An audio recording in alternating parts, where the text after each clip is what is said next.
ሰላም ጤና ይስጥልን ውዶቻችን፣ እንዴት ናችሁ? ሰላማችሁ ብዝት ይበል። የክራር ሚዲያ ነው። በክራር ሚዲያ ብዙ ማህበራዊ ጉዳዮችን እያነሳን ስንነጋገር ቆይተን ነበር። አሁን ደግሞ በናሬሽን እንመጣለን ብለናል። እሱ እየተዘጋጀ ነው። ለዛሬ ግን ቲክቶክ መንደር ላይ ያገኘሁትን ወደ እናንተ ላለው በጣም ፊት ስላደረገኝ ነው። አሁን በቲክቶክ ድረገጽ ላይ እንዲህ የሚል አንድ ምስል አለ። አረንጓዴ የእጅ አሻራ ማለት ነው። ይሄ ማለት ደግሞ ይቁም የሚል ነው። በጣም ብዙ እየተወራለት ያለ ጉዳይ ነው። ጆርዲ የምትባል አንድ እንስት ነች ይህንን ነገር ይዛ የመጣችው። ምንድን ነው ጉዳዩ? ስለምንድን ነው ይቁም ብላ የመጣችው? ምን አስመልክቶ ነው የሚለውን ወደ እናንተ ላለው እስከ መጨረሻው ከተከታተላችሁኝ በጣም ጠቃሚ የሆኑ ጉዳዮችን ወይም ሀሳቦችን ወደ እናንተ አመጣለሁ። እስኪ የያዝኩት ምንድን ነው እሱን እንየው። በመቀሌ ከተማ ከ2 ዓመት በፊት በአሰቃቂ ሁኔታ ተገላ በነበረችው ዘውዱ ሀፍቱ ግድያ ተጠርጥረው ወዳጄ ዝናብ ያባራ እንደው ደመናው ይቀላል። ወጣቶች ለምን ራሳቸውን ያጠፋ? በፍቅር ምክንያት በበሽታ ምንም የለኝም ባዶ ነኝ በማለት ይሄን ጀበና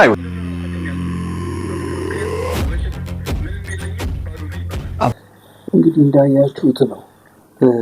በጣም አሳሳቢ ጉዳይ ነው በእርግጥ እና ቀንጨብ አድርጌ ወደ እናንተ ያቀረብኳት ነገር ትገዛችኋለች ብዬ አስባለሁ። ግጥሞች አሉ። ሞቲቬት እኔ በጣም ደስ ያለኝ አንድ ሞቲቬት አለ። አቅራቢውን ወደ እናንተ አመጣለሁ። ሌላው ከዛው ከፍርዱ ጋር ተነስቶ አንድ ቪዲዮ የተሰራ አለ። የወደድኩት በቃ ልቤን የነካኝ። እናንተ ማሳብ አስተያየት ትሰጡበታላችሁ። ቀጥታ የምንሄደው ወደ እሱ ነው። እነሱን እያየን የተሰማችሁን ስሜት ጻፍ ታደርጉልኛላችሁ። ኮሜንቱ ለእኔ ይጠቅመኛል። እንቀጥልበታለን። እስኪ ወደ መጀመሪያው ጉዳይ እንሂድ። አሁን ልጮህባችሁ ነው የመጣሁት። ዘውዱ ሀፍቱን የገደሏት ወንዶች ዛሬ በነፃ ተለቀቁ። እሷ ሞታለች። እነሱ ግን ምንም ወንጀል እንዳልፈጸመ ሰው በነፃ ተለቀቁ። መጀመሪያ የእድሜ ልክ ጽኑ እስራት ነበር የተፈረደባቸው። ከዛ በኋላ ይግባኝ ያቀረቡ። ይግባኙ ውድቅ ተደረገ። ምክንያቱም በቂ ማስረጃ ነበረ።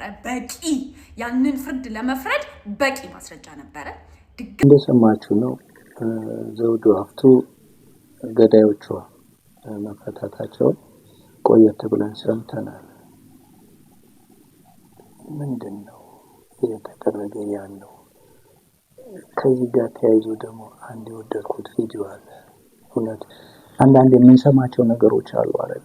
ልክ ሳምንት በቃ ወይኔ እያለን እያዘንን በጣም ፊሊንጋችንን በዛው መጠን እየተናገርን ሳምንት ከዛ በኋላ ለመድነው እንተዋለን።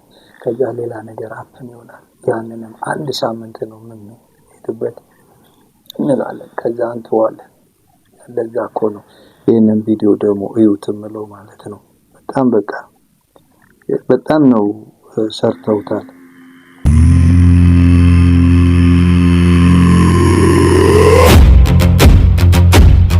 አባዬ ለምንድነው እዚህ የመጣ ነው? እነዚህ እነማን ናቸው? ጽጌረዳ ግርማ ትባላለች። አንድ ወንድ የፍቅር ጥያቄውን ስላልተቀበላት ገደላት። እሷስ? ሀና ላላንጎ ትባላለች። በ5 ወንዶች በመደፈር ሞተች። እሷስ? አዳናይት ይይስ ትባላለች። በእንጀራ አባቷ ተደፍራ እናት ለፖሊስ ስታመለክት በስለት ወቅቶ ይገላታል። ይህቺ ህጻን ልጅስ? ትንሽ ልጅ ናት። ፋጡማ ውጋስ ትባላለች። በቡድን ተደፍራ ተሰቅላ ተገደለች። እሷስ? ሄቨን ትባላለች። በአሰቃቂ ሁኔታ ተደፍራ በምላጭ ተቆራርጣ ትጣላለች። እሷስ? ዘውዱ ሀፍቱ ትባላለች። በህዝብ ፊት ቀጥቅጧት በመኪና ጨፍልቆ ይገላታል። አባዬ እነዚህ ሁሉ ግን ፍትህ አግኝቷል? ፍትህ ቢያገኙ ኖሮ መቃብራቸውን እያስረዳው እዚህ ጋር አልቆምም ነበር። ጽናቱን ይስጥ። ማንን አተነው እንደዚህ ያዘንከው? አንድ ያለችኝ የ8 ዓመት ልጄን በ3 ወንዶች ተደፍራ ተጥላ ተገኘች እና ፍትህ አግኝታለች። ፍትህ አንድ ላይ ከልጄ ጋር ተቀብሯል።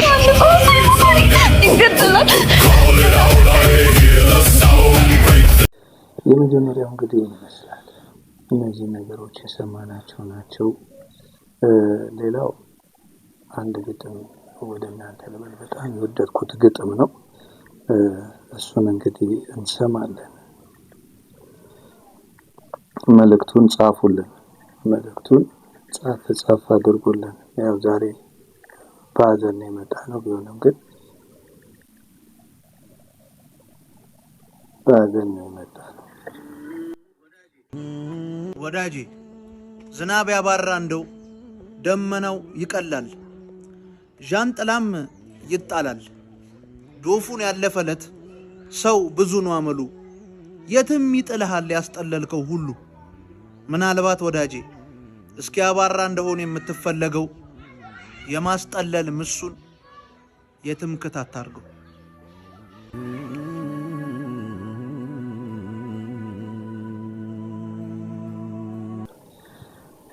ወደ መጨረሻው ደግሞ እንዘልቃለን። መጨረሻው ሞቲቬት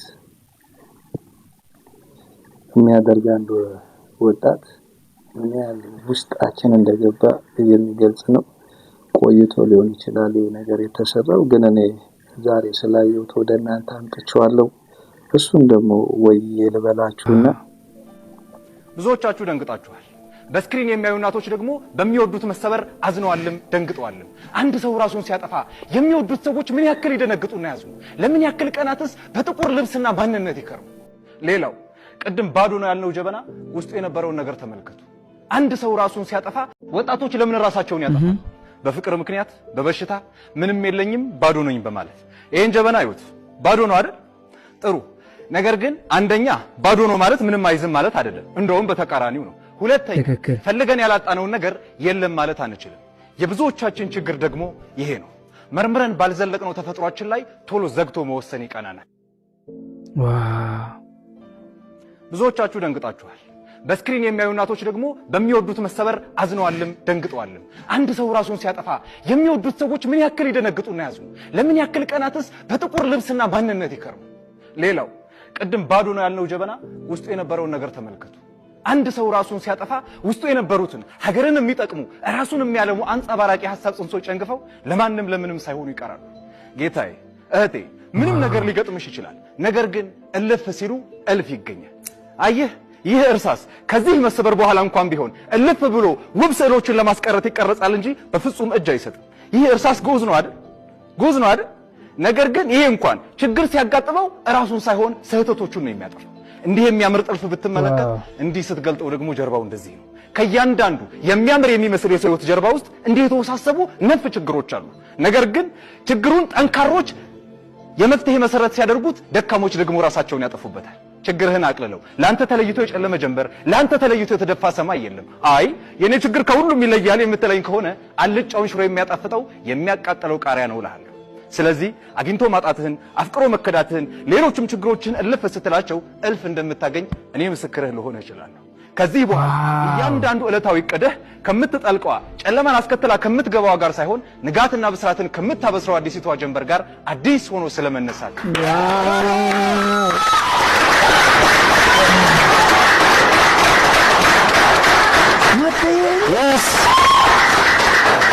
አሁን ወደ ዳኞች አስተያየት እንሄዳለን። ፍትህ ፍትህ ፍትህ ሰዓት ሚዲያ ልጆች በእውነት ያምኛ ስለሁለቱ ማንሳት ከሚሆን ጠቅላላ ኢትዮጵያ ያሰቃቸዋል። ልጆችን አንድ ቀን ተለያይቶ ያውቁም። ውጭ ሀገር ሄዱ አብሮ ተዝናንቶ ነው ምን ብለው ነው። አሁን ቡቡኔ ጋር አብሮ መላቀስ ከብዶት ወደ ደሴ ሄደ። እኔ ከባድ ነው፣ የኔ ህይወት ከባድ ነው። ድብልቅ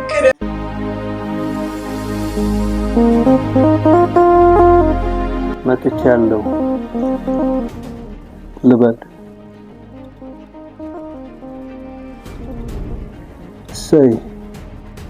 እሰይ ስለቴ ሰመረ ሰመረ፣ ለቅዱስ ሚካኤል ተስዬ ነበረ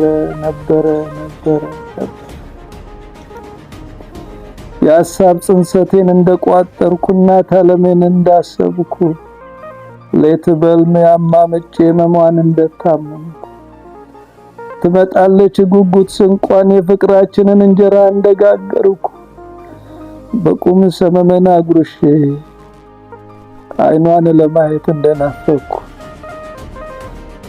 ወድቄ ቀሪውን በጉዳገር እንደቃተትኩ ተፈላልጦ ተቆራርጦ ከፎቅ ወድቆ ከመፈንከት ከአገር ከመቅረት ከቶ ከሰው አገር ከመቅረት ከቶ የሚሻለው ከትብት ጋር መቃረን ነው። እሱን እያልኩ በሐሳቤ እየዋለልኩ እየዋተትኩ ጭላንጭሉ የሞት ሲቃ እዛው ይድ እዛው ይብቃ። አፍሮሚድ እባክህ አምላኬ የአገሬን መሬት እሱን አታሳጣኝ፣ ከቤተሰብ አቆራኘኝ ብዬ ተስያለሁ። ጧፍና ጥላ እሱን አምጥቻለሁ። ጧፉ ይበራል፣ ጨለማን ይገልጣል፣ ጥላው ተዘርግቶ ፀሐይን ይከላል የሚል እምነት አለኝ። ለስጋ ልቤ የነገርኩት በንጋት ጮራ ከወፎች ጋር ያዜምኩት ከነፍሴ እሳት ያራገብኩት እምነት አለኝ። ታዲያ ምን ነው ጧፉ ሲበራ ጨለማው ያልጠፋው፣ ጥላው ሲዘረጋ አሮሩ ያልጠፋው? ታዲያ ለምንድን ነው ጥላው ሲዘረጋ አሮሩ ያልቆመው? ታዲያ ለምንድን ነው ከአውሮፕላን እንደወረድኩ ጽጌረዳው የረገፈው? ከሾህ ጋር የተፋጠጥኩ ሕልሜን አማምጬ ያልወለድኩት አልቃሽ መርዶ እንደወረደች በለቅሶዬ ያረገድኩት ማን ቀርቶ ነው?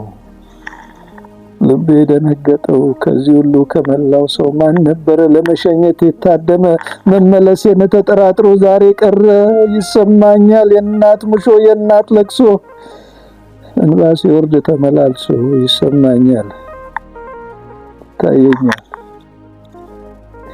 ስታስጠጋኝ ስትለቀኝ ስትሳሳለኝ እጅ ብላ በሁለት እጇ ስታቅፈኝ ስትተቃቀፈኝ ለእጅ እኮ ለስንብት የምን ማቀፍ የምን መጭመቅ የሚሆነው መግፋት መልቀቅ ጎሽ ብሎ ማራቅ እሱ እንጂ ለስንብት የምን ማቀፍ የምን መጭመቅ።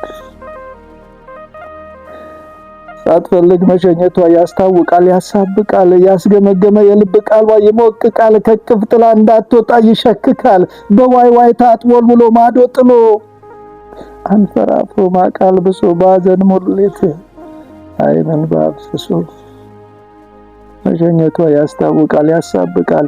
እጅ ያለችው እኮ ላፏ እንጂ ልቧን አውቀዋለሁ። ስጠፋባት ስቅቷ ይጠራኛል ይጎትተኛል። ከትዝታ ከናፍቆት ዳር ያጣጋኛል። የምጥ ድምጿ ይሰቅቀኛል። ልጅነቴን ጓዝ ጠቅልሎ ያሞቅቀኛል። የግጥም ስንኛ ደርድሮ ያስተክዘኛል። እንደ ዛር ውላጅ ያስጓራኛል። እንደ ገደል ማሚቱ ያስደግመኛል። መሰረቴ አበባዬ መሰረቴ አበባዬ ምግብ በላሽ አረፍ በይ ከደከምሽ አበባዬ ፊትሽ ምነው ተቋቆረ? የፀሐይ ሐሩራች ላይ ነው የከረረ። አበባዬ የኔ ስስት የኔ ድካም የኔ ረብት ይህ ነው የሷ የእናትነት ፍቅር ማሳየዋ። አበባ ነው የአንደበቷ ማስዋቢያዋ። ታዲያ ምን ነው ከአውሮፕላን እንደወረድኩ ጽጌረዳ የረገፈው? ከሰው ጋራ የተፋጠጥኩ ማን ቀርቶ ነው ልቤ የደነገጠው? ከዚህ ሁሉ ከመላው ሰው እናት ዓለም የእናት ኩራት አበባ ባትይዥ የምትሰጪው አበባሽን ተቀበይኝ መጥቻለሁ። አበባሽን ተቀበይኝ መጥቻለሁ። አለሽ ልበል